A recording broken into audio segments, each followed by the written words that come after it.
countercultures, in some locations, working class militancy, the radicalization of the arts, a revival of Marxism and anarchism, the birth of identity movements, black, brown, and red power, women's and gay rights movements.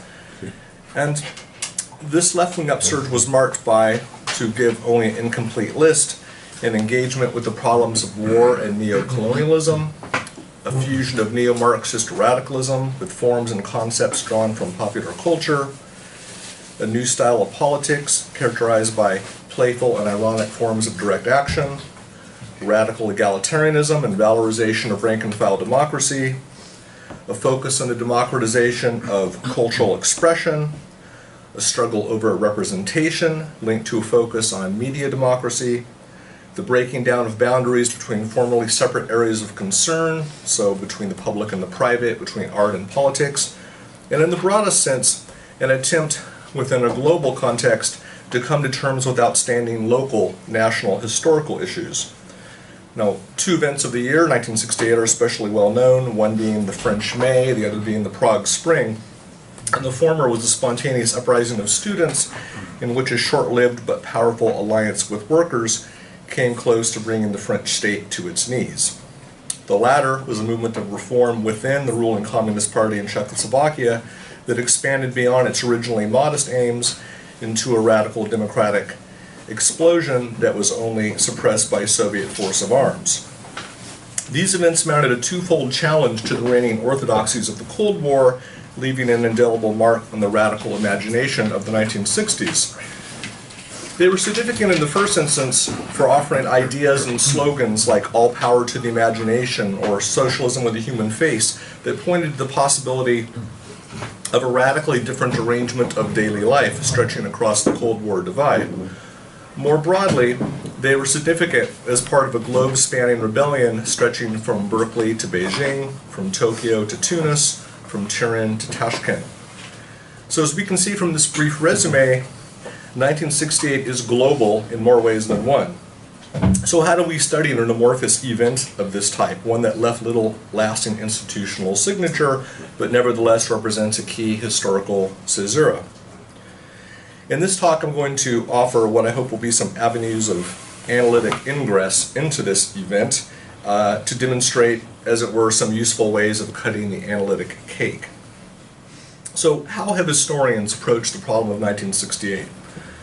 We can identify in the historiography two broad axes of interpretation. One is spatial, having to do with geographies. The other is temporal, having to do with periodization. In terms of the spatial axis of interpretation, we can identify three phases. An initial phase of the historiography dealt primarily with Western Europe and the United States and the transatlantic connections. A second phase, still ongoing, saw the integration of the Third World, or the Global South, both as an influence within Europe and on its own terms. This second phase has two aspects. On the one hand, it encompasses the examination of actual Third World histories in 1968, as opposed to the idea of the Third World serving as kind of a projection screen for Western radical fantasies. And on the other hand, it encompasses the concrete role played by Third World activists within Europe. That is, the role played by Latin American, African, Middle Eastern radicals in synergizing protest in countries like France and West Germany. A third phase in the scholarship has seen the incorporation of the other Europes, Eastern and Southern, thus the state socialist dictatorships on the other side of the Cold War divide, along with the right-wing dictatorships in Spain, Portugal, and Greece, are increasingly being written into the historical picture. In terms of the temporal axis of interpretation, three terms are important. The first is the term 1968. Now, much of the initial historiography focused on this symbolic date simply because so many of the signature events took place in that year. There are several problems with this usage, however. One is that the focus on confrontational events falling within ambit of politics, as traditionally understood, obscure radical democratic and anti-authoritarian innovations in the sphere of culture, for example, in the counterculture or the arts. And these developments were equally, if not more salient, it could be argued, in their effect on society. But a second more fundamental problem with this date-based designation of 1968 is that This idea of a watershed year of 1968 obscures the long-term processes that made the protest explosion possible. In order to solve that problem, the decade of the 1960s has more recently been designated a long one as a means of capturing the importance of the trajectory on either side of the big events of 1968. This widely adopted terminology of a long 1960s comes to us from the British historian Arthur Marwick. Marwick's long 1960s run roughly from 1958 to 1974, keyed to this period of post-war prosperity that Marwick believes made what he calls the cultural revolution of the 1960s possible. More recently still, the 1960s have become global, the global 1960s, or the global 1968, which is of course both a spatial and a temporal designation. On the one hand, this is meant to suggest that 1968 in any one national location has to be seen as part of a larger whole. On the other hand, it's meant to capture the idea that the broader whole can only be apprehended with a more flexible periodization. And here we come back to what's probably the biggest problem with the term 1968 is the fact that the political big events themselves, the defining political conflicts in individual national settings, took place on widely varying timetables. This is a fact that readily becomes apparent, for example, as soon as we shift our analytic gaze from Paris and Prague to take in settings in the Third World, or even European settings like Greece, which couldn't really have its 68 until the lifting of the military dictatorship in 1973. So the point I'm trying to make here is that these niceties of periodization have important analytic consequences. And in that regard, I want to make one more point, which has to do with the tension in the scholarship between event and process,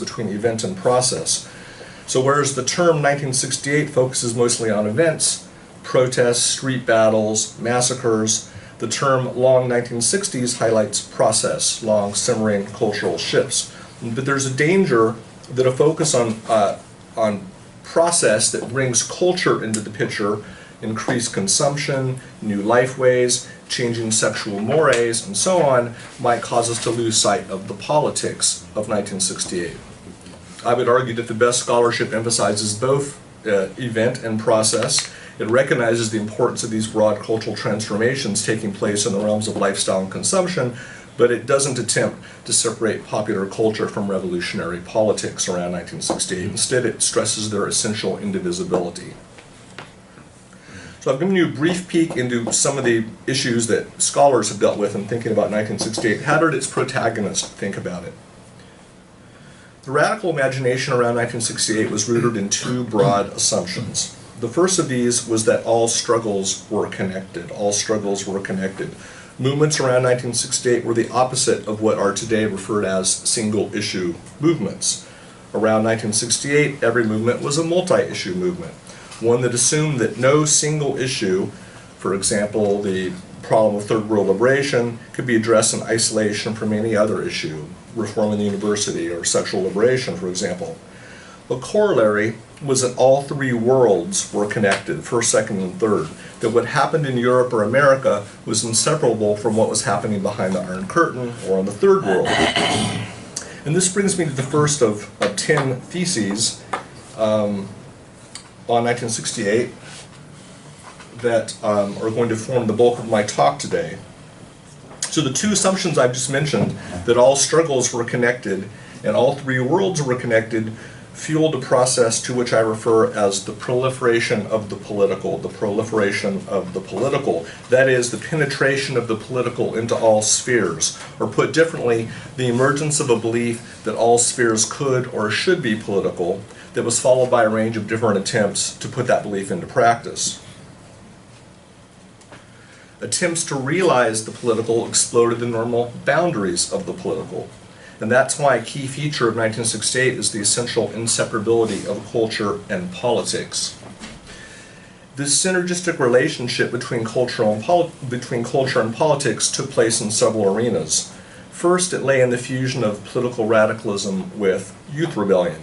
And this was a fusion that had been foreshadowed already in Europe in the late 1950s and early 1960s around jazz and rock and roll concerts, sometimes in response to official repression, sometimes merely as an expression of pent-up youthful energy. But by the end of the 1960s, It found expression in explicit attempts to politicize youth subcultures and to politicize, in particular, rock music. Second, this synergistic relationship between culture and politics was operative in attempts to fuse artistic and political forms of radicalism. This was especially prominent with surrealism, but even more so with situationism from the beginning of the 60s. And this leads us to a third thesis, which is that 1968 involved a search for the revolutionary subject, the person or class of persons who would make the revolution. This search was twofold. On the one hand, it had to do with which individuals had the right and the ability to take action. On the other hand, it had to do with which groups they sought to mobilize. 1968 was marked by a new importance of radical avant-gardes as opposed to mass parties. In 1960s Europe, in the West, both socialist and communist parties were closely tied to the establishment, even when they were kept out of parliament. In the East, communist parties were at the head of one-party states. In both halves of Europe, mass parties of the left were to the right of the new political currents that were brewing in the 1960s. And these currents were born by the groups that I refer to as the art radicals, especially the situationists and the groups that are influenced by the situationists, also by beatniks, dropouts, and other marginal groups, to use Marcuse's terminology, also by student radicals. In the East, reform-minded communists were key, especially in Czechoslovakia, although I want to be clear that student radicalism and Western-inspired countercultural rebellion were prominent in the East Bloc as well. In the West, radical avant-garde groups like the Provos in the Netherlands, King Mob in the UK, or the Communards of the Kommune 1 in West Germany sought to mobilize juvenile delinquents and other youthful nonconformists on the basis of anti-authoritarian lifestyle. Later, small Marxist-Leninist and Maoist groups arose to try and reconnect with the working class, having decided that the student intelligentsia alone could not make the revolution.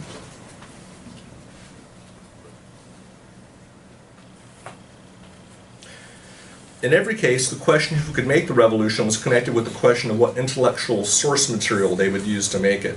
And this brings us to a fourth thesis, that 1968 involved the search for radical source material. The rise of artistic political avant-gardes and student intelligentsias from the early mid-1960s was accompanied by a twofold search for radical source material, drawn on the one hand from the global present, on the other from the radical past. So the ideas, practices, texts, and tactics of the Third Liberation struggle, or things like the sit-in imported from America on the one hand, the present, on the other, the lost knowledge and traditions of the radical past.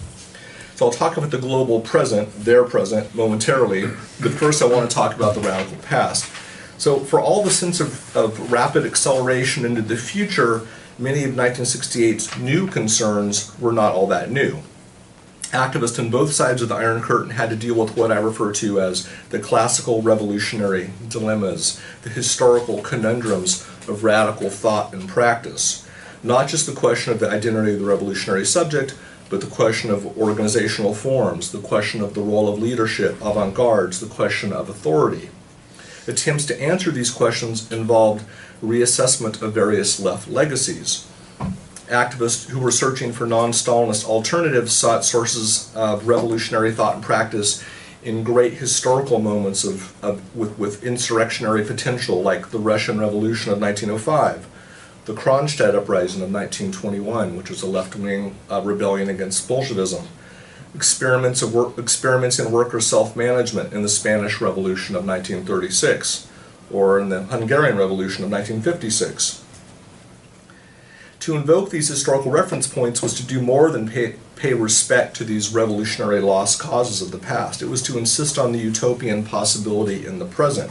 The French student radical Daniel Cohn-Bendit acknowledged this when he said, "I am not and do not want to be anything but a plagiarist when it comes to the preaching of revolutionary theory and practice." And Cohn-Bendit could say this precisely because 1968's key principles of anti-authoritarianism, participatory democracy, and worker self-management had been embodied in these earlier moments, only to be suppressed by Marxist-Leninist state socialism. So now we turn to the second critical location of 1968 search for radical source material, the global present. And this search took place in two registers. One was concrete and one was, if you will, virtual. So on the one hand, there were transnational exchanges involving the movement of people, cultural products, and ideas.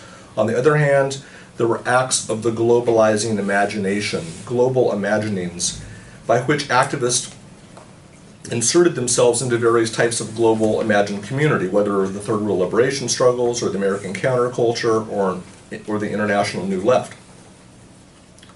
The prominence of transnational exchanges was partly due to the increased mobility of the period, increased tourism, youth tourism, air travel, all these various aspects of mobility, but it was fundamentally, I think, more important. It had to do with the perceived deficits, political and cultural, of activist-owned countries, the sense that something was lacking in their own country that needed to be brought in from another country. And this leads us to thesis number 6, which has to do with the nature of the transnational around 1968.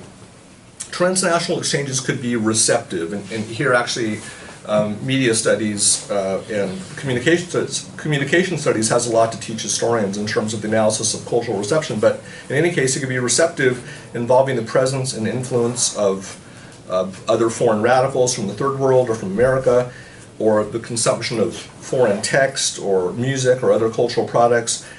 But they could also be, and frequently were, active. Here, 60s radicals themselves became the agents of the transnational. In other words, the transnational became a site of activism. And they did this in part through travel and forming border-crossing relationships, but they did it especially through their role in importing political ideas, text, cultural goods, and protest tactics. All the classic things of sort of the free speech movement at Berkeley find their way quickly into both sides into Europe on both sides of the Iron Curtain, sit-ins and so on and so forth. But there's also this search for source material that involves cultural production of founding left-wing publishing houses, or seeing that, for example, making the decision that we don't really have adequate translations of the American beat writers in West Germany, so we're going to see that happens and we're going to make it happen, and then founding publishing houses that go back actually, and this I go back here to the past angle, but getting revolutionary text, radical text that were no longer available, and publishing them themselves. So actually, there's an activist component both to both angles of the revolutionary past and the global present.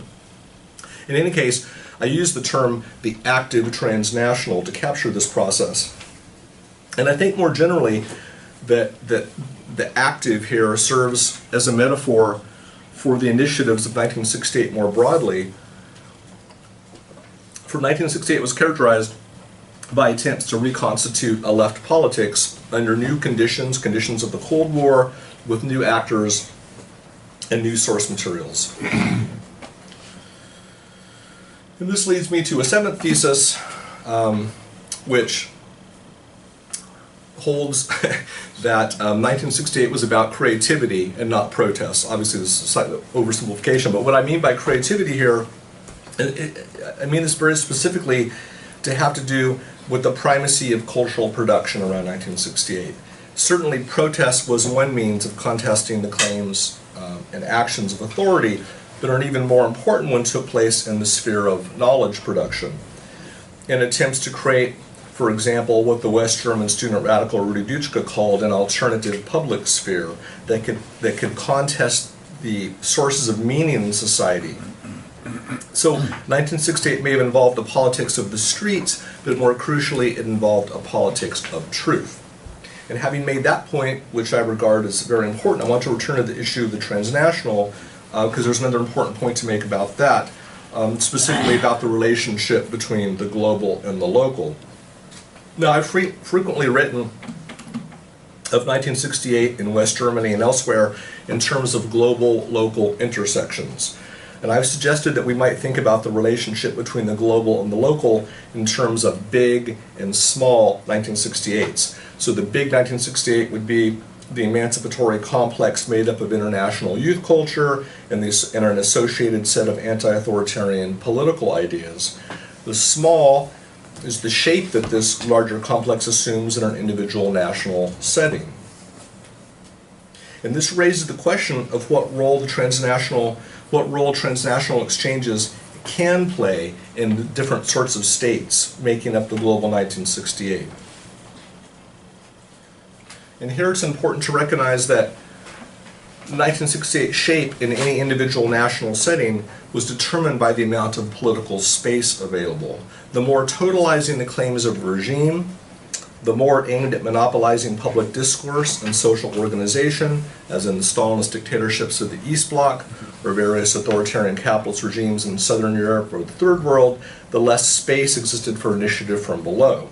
In other words, the extent to which the emancipatory impulses of the 1960s, the big 1968, could articulate with an emancipatory local politics at the local level, the small 1968 was in very large part a function of the degree to which the state was willing and able to use force to suppress alternatives. And I think it's important to point out here that the state using force to suppress alternatives was not just a function of communist dictatorships in the East Bloc or authoritarian capitalist regimes in Southern Europe. I mean, it was something that happened in the Western democracies as well, to a lesser extent. So 1968 presents a complex picture in no small part because of the diversity of the national settings, all these small 1968s. But there's another reason for its complexity, and it has to do with, I think, with the nature of anti-authoritarian left politics more generally. The principles that underpinned the activism of 1968 did not provide a unified concept and approach. On the contrary, they were by their very nature inconsistent and sometimes contradictory. There were disagreements about the relative merits of organization versus spontaneity, about the relationship between discipline and anti-authoritarianism, and about the proper relationship or ratio between personal liberation and social liberation. And a key problem here was that the revolutionary traditions and sources that activists inherited or sought to draw on when they went looking for doctrines or bodies of practice to carry out their activism, they often took these from the old left legacy or from contemporary post-colonial struggles, which were themselves ambiguous in precisely these points about the nature of authority, for example, in political movements. So even as they challenged power relations at every level, a significant portion of activists worked with source materials, Marxism-Leninism or Maoism, in which authoritarianism and anti-authoritarianism were heavily intertwined. And in the West, and to a smaller degree in the East, there was a reinvented anarchist tradition in the 1960s. Actually, I could talk much more about that. I could have talked much more about that in this talk because I think that's one of the crucial components of 68 is the revival of anarchist theory and practice. And in some cases, in many cases, this represented an important counterweight to the authoritarian tendencies present in aspects of the Marxist tradition. Still, the failure, or perhaps inability, to come to terms with the dichotomy at the heart of this mixed legacy may be seen to represent the blind spot in the anti-authoritarian gaze. There's an additional blind spot that existed alongside the first that had to do with gender. For all that activists attempted to upset authority relations in society, one such relationship, the one between men and women, proved remarkably resistant to such interventions. So initially, the so-called sexual revolution seemed to offer the field for a sustained and potent attack on traditional mores and authority relationships, but this was not the same thing as an analysis of the subordinate status of women, not just within the larger society, but specifically within anti-authoritarian movements themselves. It's not really until the end of the 1960s, and not really until the 1970s, that a movement pioneered by women, second-wave feminism, emerged to extend the revolt's anti-authoritarian analysis to the realm of gender. So as this small handful of examples makes clear, and I'm out of theses, actually I had many more theses, but I boiled them down so as not to explode the boundaries of the talk. But I think these examples make clear that the question of what politics actually were in 1968 was not invented by scholars. it was inherent in the revolt itself, and these debates came out of the principles of the revolt. So to this question, what kind of politics, there couldn't really be in the final analysis an agreed upon answer.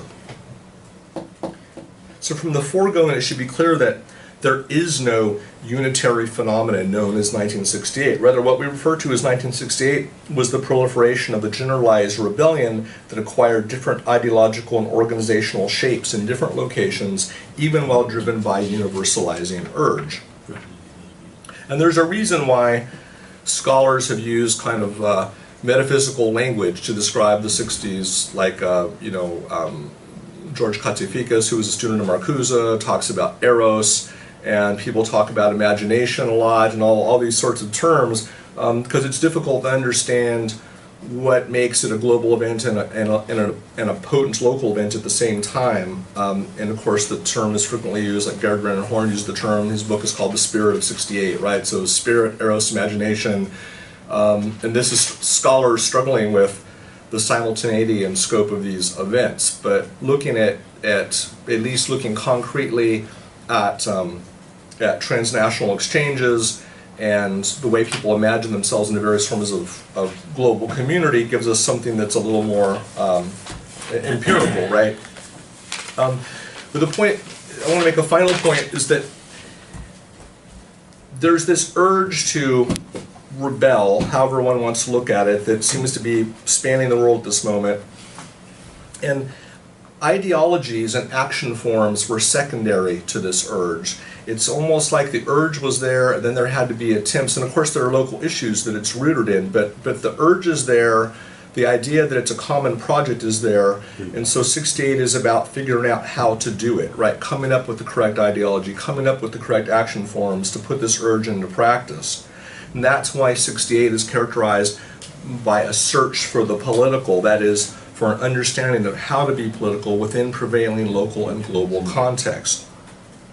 The search for the political entailed an attempt to come to grips with the classic revolutionary problems about the role of authority, about the relationship of the individual to the collective and the cultural to the political, the possibility of enacting the politics uncovered, actively discovered by this restless grappling with the local revolutionary past and the global revolutionary present, was decisively shaped by the political space available. The degree of available space, even if there wasn't a lot of space, it didn't negate the impulses. It just sort of, it shaped the ability, it shaped the extent, it shaped what they looked like and the ability for them to happen to begin with. And I would just make one final point then, which could have been its own thesis, but wasn't, but it doesn't matter.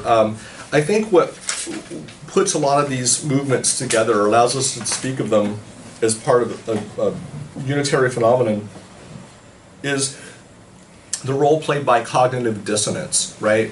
The idea that young people in the 60s, not yet jaded perhaps in the way that people may be jaded now, looked at the claims of their governments, both in the communist East and in the capitalist West, and actually put stock in things like, the American Constitution or the claims of the Czechoslovakian government to be communist. So for example, in America, the Port Huron Statement, one of the things that comes out clearly in the Port Huron Statement is the idea that we're better than this, right? That we have a constitution, we have these problems of the arms race, and we have this problem of the civil rights movement and the legacy of racism, and we should really be living up to our highest ideals.